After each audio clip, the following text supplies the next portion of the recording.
100 members కూడా నా దగ్గర వర్క్ తీసుకొని వెళ్ళి ఇంటికి తీసుకెళ్ళి స్టిచ్చింగ్ చేసి తీసుకొస్తారన్నమాట. అందులో ఒక అంకుల్ నాకు చెప్పాడు. ఏమని చెప్పాడు అంటే, అమ్మ ఇక్కడ ప్రొడక్ట్స్ ఉన్నాయి మా దగ్గర, చాలా బాగున్నాయి, నువ్వు డిమార్ట్లో తెచ్చుకునే సామాన్ లేదో నాకు చెప్పు, నేను తెచ్చిస్తాను. అక్కడ క్లారిటీ ఏమన్నా ఉందా మనకి? ఏమన్నా ఉందా? ఏం లేదు. ఆయన ఏది చూస్తే పెద్ద ఆయనకి ఇంకా ఆయనకి ఎందుకులే చెప్పటం అని చెప్పేసి నేను మోమాటానికి పోయి నేను కూడా క్లారిటీ తీసుకోలేదు. ఆయన క్లారిటీగా నాకు చెప్పలేదు. అప్పుడు 2 years బ్యాక్ వెళ్ళిపోయింది. తర్వాత నా దగ్గర వర్క్ చేసే అమ్మాయి నాకు అడిగింది కాబట్టి అమ్మాయికి వాల్యూ ఇచ్చి వెళ్ళడం జరిగింది. ఎందుకంటే 10 మంది వర్కర్లు చాలా బిజీ, తినడానికి కూడా టైం లేనంత బిజీగా ఉండేదాన్ని నేను. అలాంటి టైంలో ఇంకా అమ్మాయికి వాల్యూ ఇచ్చి వెళ్ళడం జరిగింది. ఆ రోజు నేను వెళ్ళినప్పుడు ధనలక్ష్మి మేడం, శంకర్ సార్ వాళ్ళిద్దరు ఉన్నారు. ఉండి వంట నూనె గురించి చెప్తున్నారు. వాళ్ళు వచ్చి ఆల్రెడీ ఒక 10 minutes అవుతుంది, కొంచెము ప్రొడక్ట్ గురించి చెప్పారంట. కానీ వంట నూనె చెప్పే టయానికి నేను నా అదృష్టం చూడండి. అప్పుడు నాకేంటంటే వంట నూనె వాడుకుంటే గ్యాస్ ప్రాబ్లం కంట్రోల్ అవుతుంది, ప్లస్ మన హార్ట్కి చాలా చాలా మంచిదని చెప్తున్నాను. గ్యాస్ ప్రాబ్లం ఎలా కంట్రోల్ అవుతుంది? వంట నూనె వాడుకుంటే ఎవరికైనా గ్యాస్ ప్రాబ్లం కంట్రోల్ అయిందా అండి? ఇంతకు ముందు అయిందా? లేదు, కాలేదు. మరి నాకు కూడా కాలేదు. నేను కూడా డాక్టర్ దగ్గరికి వెళ్తే ఆయిల్ మార్చి వాడమంటున్నారు, అవునా కాదా?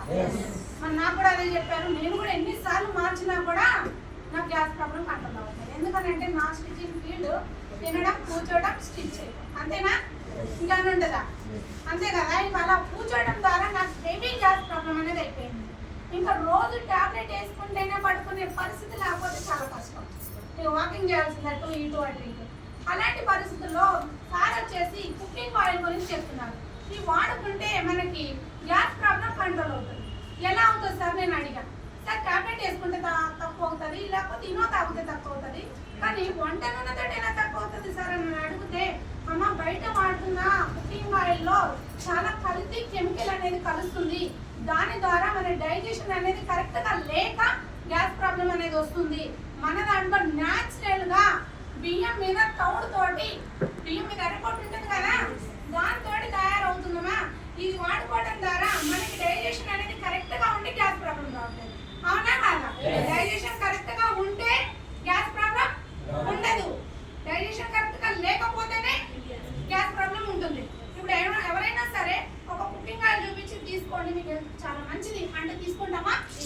లేదు. దానికి వివరణ, ఇది వాడుకుంటే ఇలా ఉంటుంది, మనం ఇది వాడుకోవడం ద్వారా ఇలా జరుగుతుందని నాకు అక్కడ క్లారిటీ ఇచ్చాడు సార్. క్లారిటీ ఇచ్చినప్పుడు నాకు చాలా బాగా అనిపించింది. ఇంకా నేను ఐడి అనేది తీసుకోవడం జరిగిందండి. ఐడి వచ్చేసి మన అమౌంట్ ఏమైనా పెట్టాలని అడిగాను. అంటే ₹1 కూడా లేదండి. ₹1 కూడా లేదన్నప్పుడు లేడీస్ హ్యాపీ అనిపిస్తుందా లేదా? ఫ్రీ ఐడి అనగానే నేను ఐడి తీసేసుకున్నా. ఇంకా తర్వాత ఐడి తీసుకున్నా. మళ్ళీ ఇంకొక డౌట్ వచ్చింది నాకు. ఏంటంటే ఇందులో టార్గెట్ ఉంటుందా? 5,000 10,000 మళ్ళీ అమౌంట్ పెట్టి తీసుకోమంటే కష్టం కదా. అది కూడా అడగడం జరిగింది. సార్ ఇందులో టార్గెట్ ఉంటుందా, ఎంత పెట్టి తీసుకోవాలి అని అడిగితే, అమ్మ నీ ఇష్టం, ఒక సబ్బు తీసుకుంటావా, పేస్ట్ తీసుకుంటావా, నూనె తీసుకుంటావా, ఏది తీసుకున్నా నీ ఇష్టం అమ్మ అని చెప్పాడు. అన్నప్పుడు ఇది కూడా నచ్చింది, చాలా చాలా బాగుంది అనిపించింది. ఇంకా నేను ఐడి తీసుకొని వెంటనే ఇంటికి వెళ్ళేసి నన్ను అయితే ఎవరైతే తీసుకెళ్లారో అమ్మాయిని తీసుకొని వెళ్ళి నేను ప్రొడక్ట్ అనేది తీసుకొచ్చుకున్నాను. ఏవి ఒక 3. సార్ ఏం చెప్పాడు, నాకు 3 చెప్పాడు కాబట్టి ఆ 3 తెచ్చుకున్నాను. ఇంకా మిగతా ప్రొడక్ట్స్ గురించి నాకు అవగాహన లేదు. నాకు 3 చెప్పాడు. ఒకటి గ్యాస్కి, ఒకటేమో సోప్ బాగుంటుంది అన్నాడు, ఒకటి పేస్ట్ బాగుంటుంది అన్నాడు. జ్ఞానో పేస్ట్ సెన్సిటివ్ ప్రాబ్లం వచ్చినా, పుచ్చు పళ్ళు ఉన్నా కూడా చాలా బాగా క్యూర్ అవుతుంది అని చెప్పాడు. ఇంకా ఈ 3 నేను తెచ్చుకోవడం జరిగిందండి. ఒక సోప్ వచ్చేసి ఆ రోజే నాకు రిజల్ట్ అనేది బాగుంది. అంతకుముందు మనం సంతూర్ సోప్ వాడాము, అవునా కాదా? సంతూర్ సోప్ ఎలా వాడాము? టీవీలో యాడ్ చూసి కదా సంతూర్ సోప్ వాడాము. మరి సార్ ఏమో ఇది బాగుంటుంది అన్నాడు అని చెప్పేసి నేను నాకు తీసుకొని వాడుకుంటే స్కిన్ అనేది స్మూత్గా ఉంటుంది. ఇది చాలా బాగుంది అనిపించింది ఆ రోజుకే.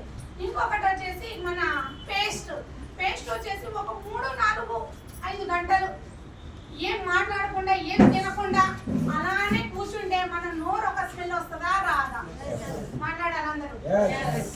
అలా నేను ఈ పేస్ట్ వాడుకోవడం ద్వారా అలాంటి స్మెల్ అనేది రాలేదు. చాలా బాగుంది అనిపించింది. ఎందుకంటే నా స్టిచ్చింగ్ ఫీల్డ్లో నేను ఎప్పుడు తింటానో, ఎప్పుడు తాగుతానో అన్నీ ఇక నాకు వర్క్ లేదనుకుంటేనే అక్కడికి వెళ్ళటం జరిగింది. అటు కూర్చోపోయింది. లేకపోతే నేను సాయంత్రం దాకా కూడా ఏం లేకపోయినా కూడా అట్లనే స్టిచ్చింగ్ చేస్తాయి కదా. అట్లాంటి పరిస్థితుల్లో ఇంకా నాకు ఇది బాగా అనిపించింది. ఇంకా 15 రోజులకి వంట నూనె రిజల్ట్ అనేది వచ్చింది. వంట నూనె 15 రోజులకి గ్యాస్ ప్రాబ్లం అనేది కంట్రోల్ అయింది. టాబ్లెట్ వేసుకోవాలని అనిపించట్లేదు. మరి కంట్రోల్ అవుతే అనిపిస్తుందా లేకపోతే అవ్వకపోతే అనిపించిందా? కంట్రోల్ అయినాక టాబ్లెట్ వేసుకోవాలని అనిపించట్లేదు. ఇది చాలా బాగుంది అనుకున్నానే కానీ నేను బిజినెస్ కోసం ఆలోచన చేయలేదు. ఎందుకంటే ఇలాంటి మీటింగ్ వస్తేనే కదా మనకు తెలిసేది. హోమ్ మీటింగ్ అంటే ఓన్లీ ప్రొడక్ట్ నాలెడ్జ్ వరకే ఇస్తారు అక్కడ. మరి బిజినెస్ నాలెడ్జ్ తెలుసుకోవాలంటే ఇంకా ఏమేమి ప్రొడక్ట్స్ ఉన్నాయో తెలుసుకోవాలంటే రావాల్సింది ఎక్కడికి? మీటింగ్. కానీ నేను రాలేదు. రాకుండా నా వర్క్లోనే నేను బిజీ అయిపోయి నేను అలానే ఉన్నప్పుడు దేవుడు అవకాశం అందరికీ కూడా ఒక్కసారి ఇస్తారా 2 సార్లు ఇస్తారండి? ఒకటేసారి ఇస్తారు కదా. కానీ నాకు 2 టైమ్స్ వచ్చిందని నేను అనుకుంటున్నాను. ఎందుకనంటే నేను వర్క్ చేస్తున్న తరుణంలో నా పాప 10 సంవత్సరాల అమ్మాయి మార్నింగ్ స్కూల్ పంపించాను. ఈవినింగ్ వచ్చేటప్పటికి ఫుల్ స్టమక్ పెయిన్ ఫీవర్ తోటి వచ్చినప్పుడు నేను ఆర్ఎంపీ డాక్టర్ దగ్గర తీసుకెళ్ళాను. ఆయన చూసి అమ్మ ఇది 24 గంటలు కడుపునట్లా ఉంది, ఇది కంట్రోల్ అయ్యేటట్లేదమ్మా, నాకు అటు కాదు నువ్వు పెద్ద హాస్పిటల్ తీసుకెళ్ళిపోన్నాను. హైదరాబాద్లో ఓఎస్సీ హాస్పిటల్ ఎంతమంది తెలుసు? ఓఎస్సీ హాస్పిటల్ పెద్ద హాస్పిటల్. అక్కడ అన్ని టెస్టులు దాంట్లోనంటే మనం బయటకు వెళ్ళాల్సిన అవసరం లేదు. ఓకే, అక్కడ నేను పాపని అడ్మిట్ చేశాను. చేస్తే అక్కడ అల్ట్రాసౌండ్ తీసి పాపకి కడుపులో రాళ్ళు గడ్డలు ఉన్నాయని చెప్పారు. 3 రోజులు అడ్మిట్ చేయాలి, యాంటీబయాటిక్ వాడాలమ్మా, చాలా ఇన్ఫెక్షన్ ఎక్కువ ఉంది అని చెప్పారు. ఇంకా అలాంటి తర్వాత నేను ఆపరేషన్ చేయాలన్నారు. ఆపరేషన్ చేయాలన్నప్పుడు గుడ్ మార్నింగ్ సార్